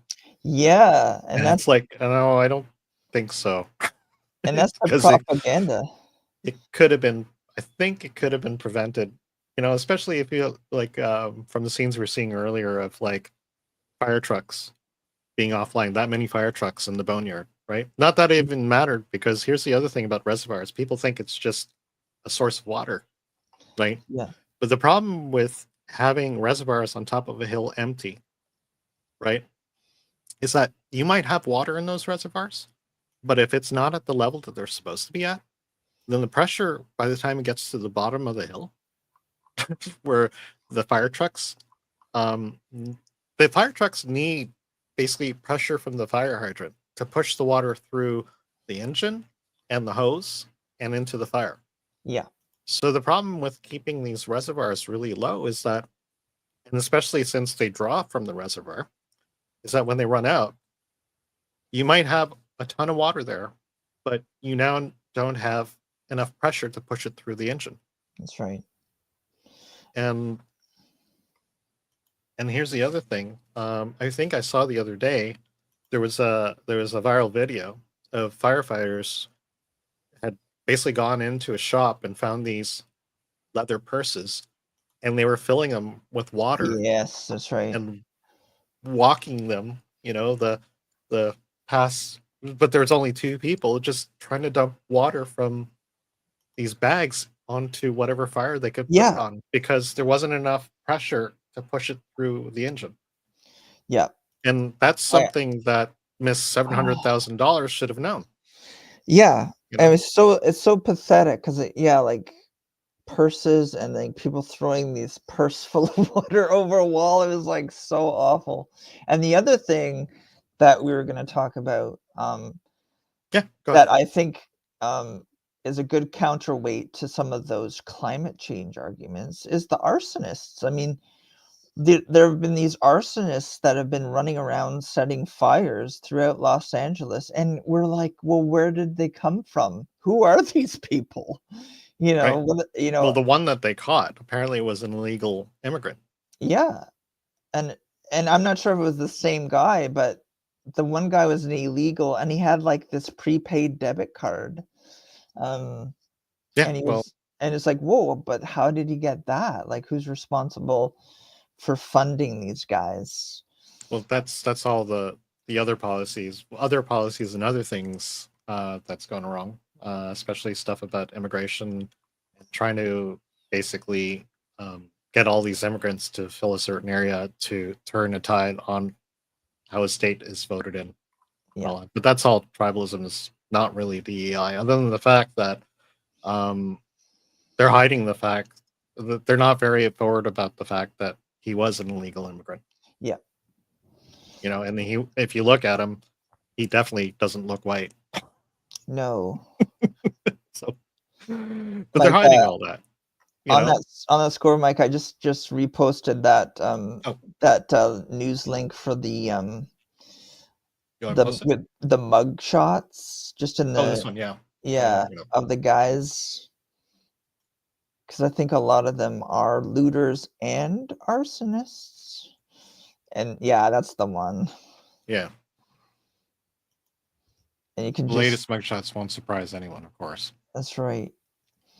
That's the thing. I mean, like, this is kind of another topic, but you know, like the idea of bringing ethnicity to like no matter what. The problem and like the whole thing about legal immigration's like, like everyone's thinking, well, everyone should be, the America, Canada is made up of immigrants and stuff, right?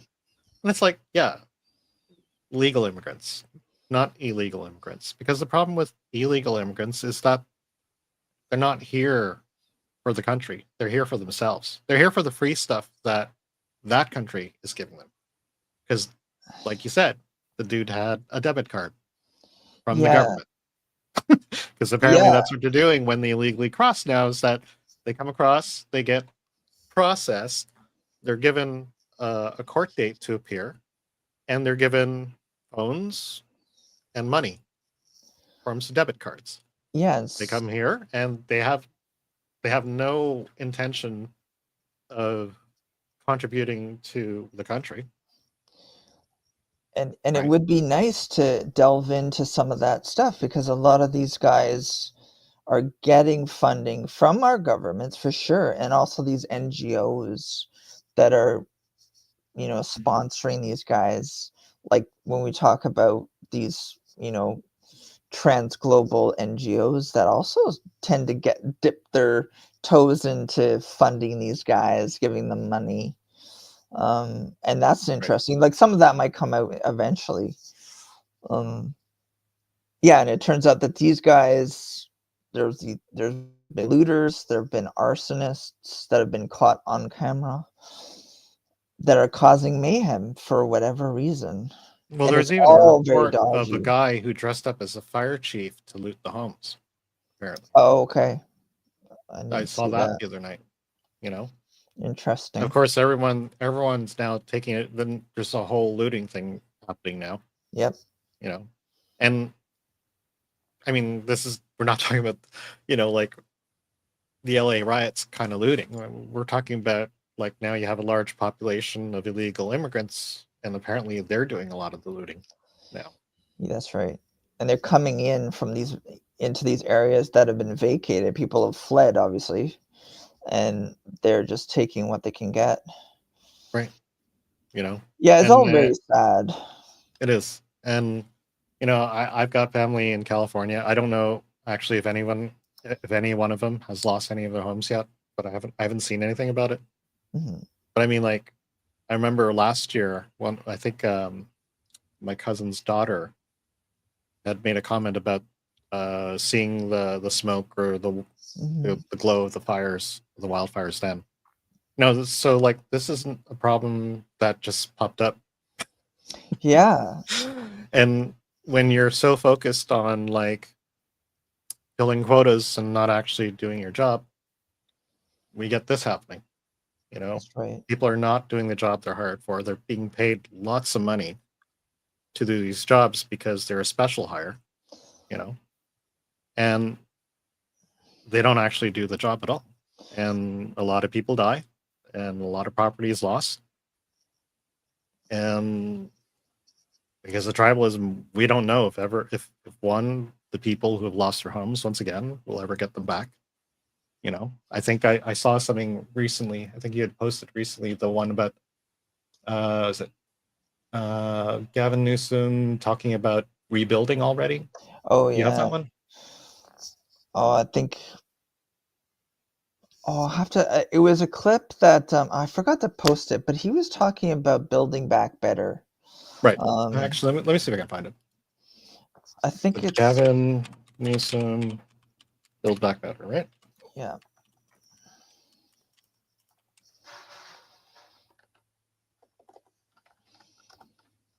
Oh, here it is. I got it.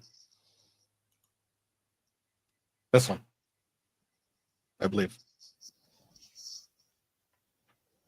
How damaging it is when you have somebody with that type of a platform who is next week going to be the president of the United States is injecting inaccurate information about the worst wildfires in Oh, this is Jennifer Psaki. Right? Yeah, it Jen is. Psaki, right? I recognize her, ex-press secretary, right? Of the United States, Joe Biden. I have to admit, she was good at her job 36 because supported a major disaster declaration by text. within a few minutes later, committed 100. He could have just committed 75%, 90. He said 100% of all the costs for disaster recovery. That took the time to meet with first responders, was here on the ground. I want to thank President Joe Biden. And then I want to offer that as an example. He's thanking Was he Joe actually there? Biden.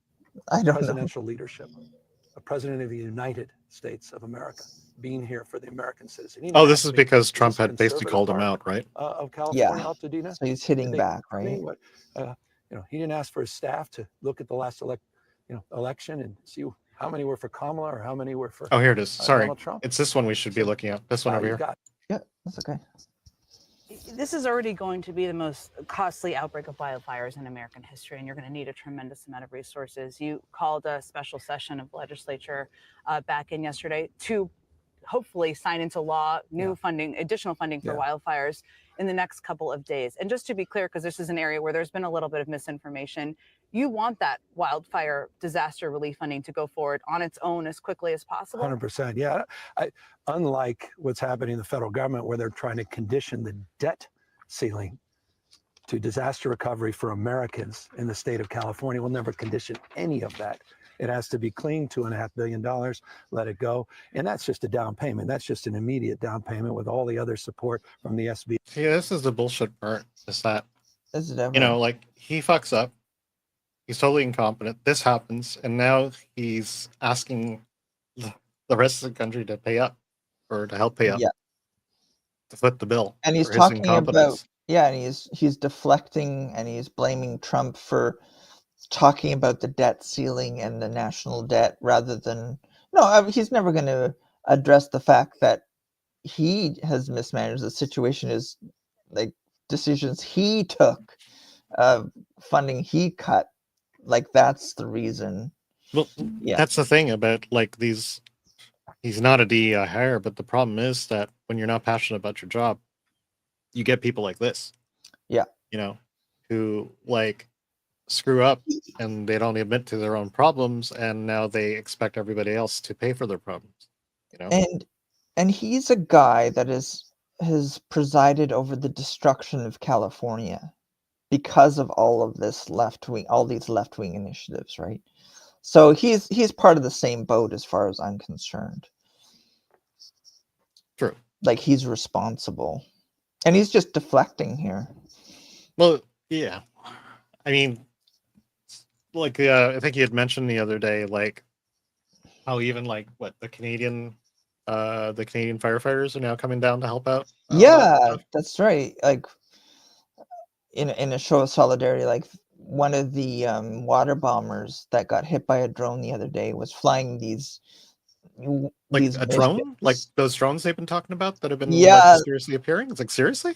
Yeah, like one of the, I think it was one of the Canadian water bombers, the big yellow red Yeah. water bombers got hit by a drone. It was grounded for a while before they had to take time to repair it. But yeah, Canadian water bombers are down there. Canadian firefighters are down there right now from Saskatchewan, from Alberta, from Quebec, Ontario, Right. showing and very quietly like doing their job, right? Which No, is kind of a nice that's show the of thing, solidarity. Like, none of these people ever like take responsibility. You know, No. that's the problem with like giving people like this jobs, is that they don't. It's like they don't really understand how serious the job is. If you're not going to take even responsibility for what happened, and you want to just pass it off to somebody else, it's sort of like, well, why did you get the job in the first place? Because that's the job. You are claiming to be responsible. You're taking any responsibility of any crap that happens. You know? Yeah. So one, if you were really responsible, if Gavin Newsom was really responsible, he would have cleaned the forest. Yeah, and not divert all that money into and divert or allow like a company to own 60% of your state's water. Yeah.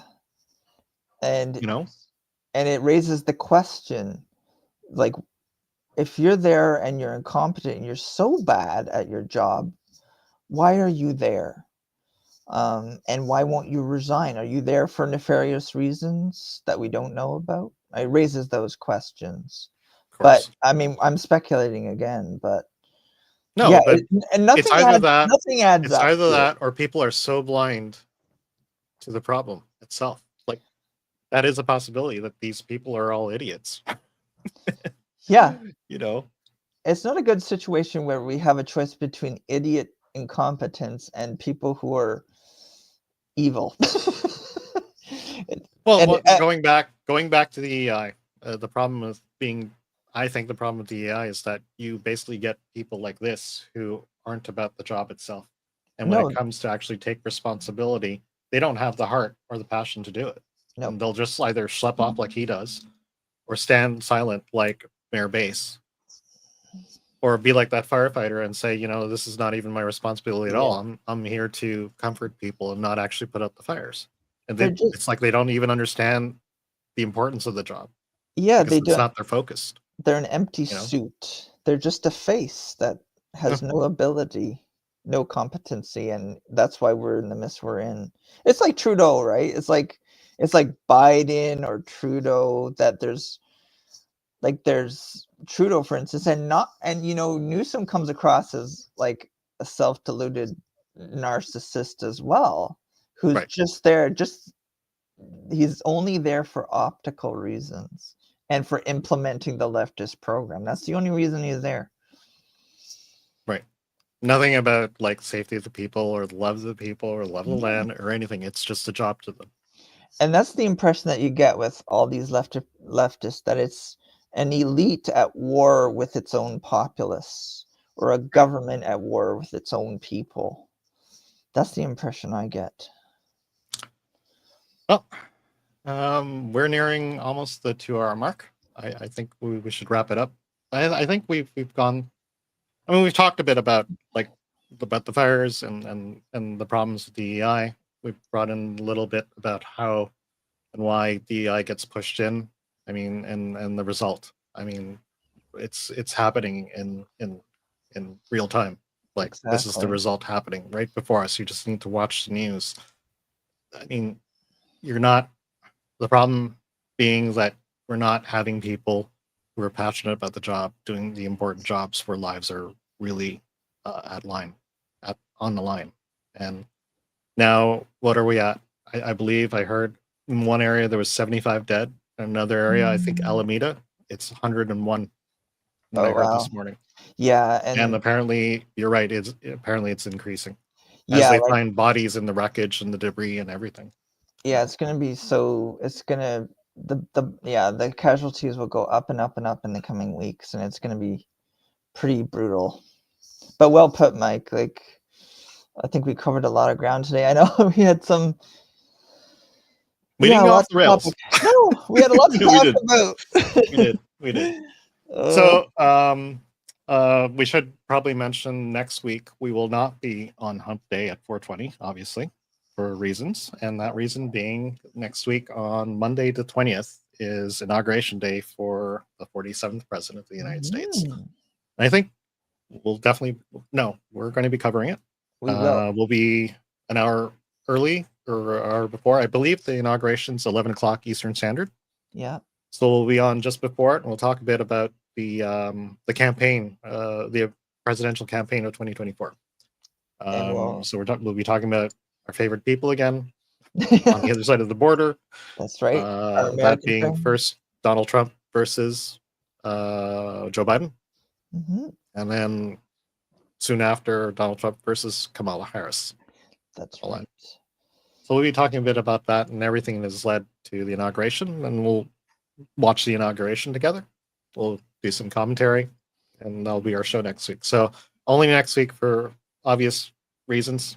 It could have been, I mean, I thought initially it would be on the 22nd. That would be cool. Then it would have been cool for us, except we would have been earlier. But anyways, we're going to be on Monday, 10 o'clock is what I'm thinking. And we'll sit right through the inauguration. And maybe if, I don't know how soon is he able to go up and start signing the executive orders? Does that happen like right away? Do you know? I Because think that will be on a lot of people's minds, like what actually, like there's all kinds of things like pardonings and executive orders to reverse things that have happened and policies about the military and all this stuff. But I don't think that will just happen like that. Like No. he'll go down the escalator, put his hand in the book, go back up the escalator, and all of a sudden we have footage of people signing stuff or anything. I don't. Yeah, I think think I think we'll be able to find an official itinerary for all the stuff happening for the day, and there's even going to be stuff happening on Saturday and Sunday, but it's just too much to cover.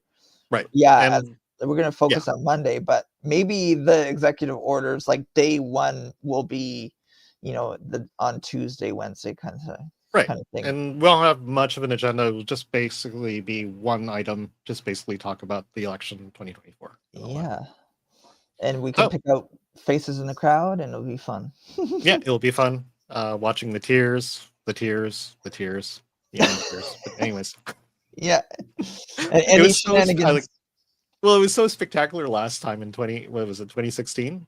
It was 2016 because I was watching it 2016 because like I was up the night before with my friend who told me about all this and I was sitting there it's like with a smile on my face. Like, anyways, that's just me. Oh yeah, I was watching it too, and there's all that like stuff happening in the streets. Like there was mayhem in the streets, and like Antifa was running amok, and of course, and there's violence and people tipping over garbage cans and stuff. In addition to the formal inauguration. Honestly, I just want to see the man become president. That's it. Because I've been waiting for 4 years, and I'm a Canadian.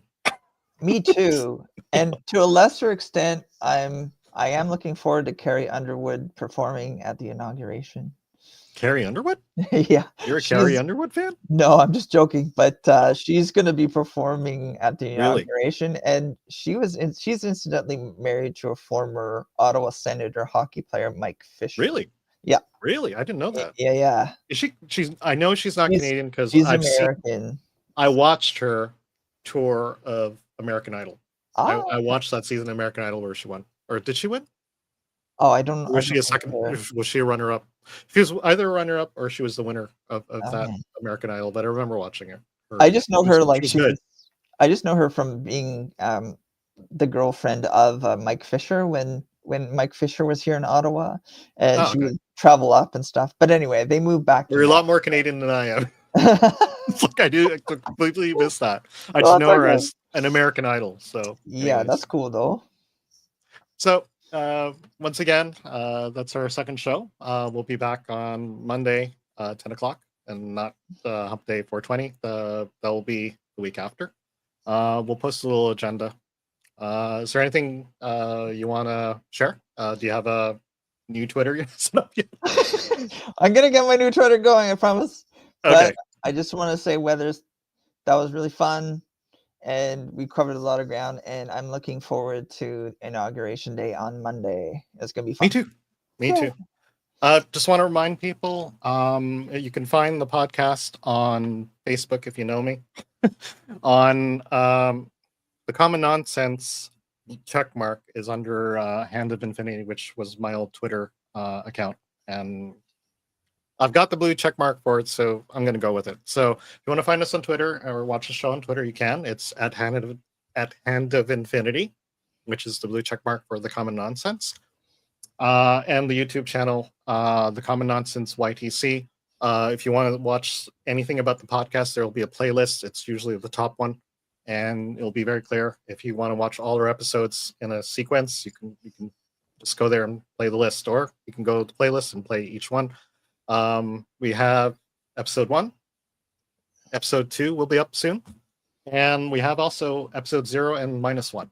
If you want to see us struggle with technology, knock yourself out. Yeah. Other than that, thank you for joining us. I'm Weathers. I'm Mikerowaveable. Thank you, everyone. Thanks. Cheers, everyone. Cheers. See you next time.